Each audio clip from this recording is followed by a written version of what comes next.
أو فينا ندمجوا هي الفكرتين مع بعض ونطلع بفكرة أخرى. نقف اليوم معا وقلوبنا تهدأ بنبض واحد، مستلهمين من صوت ينبع من جزيرة إمرالي، حيث يتحدى القائد عبد الله أوجلان عتمة السجن بفلسفة أنارت لنا جميعا دروب الحرية.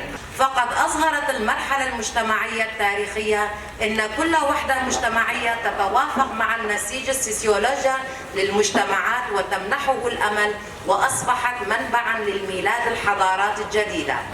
فلا شك بأنه يجب قراءة النداء السلام والمجتمع الديمقراطي مع المجلدات الخمسة الأخيرة من مرافعات السيد عبد الله أوجلان الذي كتبه بأصعب مراحل فأولها بهذا النداء الذي يجسد تغييرا كبيرا في المنطقة وإعداد الأرضية اللازمة لتعبير الحر.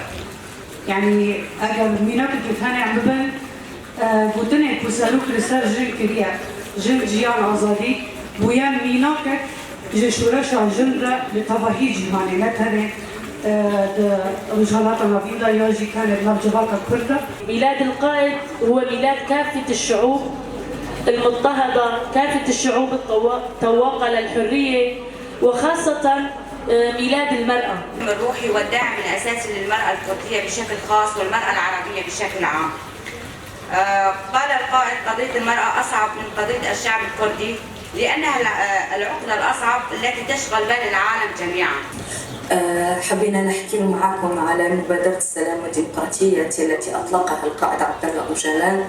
هذا القائد الذي أنا يعتبر بالنسبة لي اكتشاف. أنا القائد عبد الله أوجلان كنت قبل نعرف الاسم لكن لم أتعرف على الفكر. الفكر تعرفت عليه منذ سنتين. أنا فخورة جدا بتعرفي على هذا الفكر وتعرفي على أفكار هذا الشخص اللي قبل فعلا كنت أجهلها.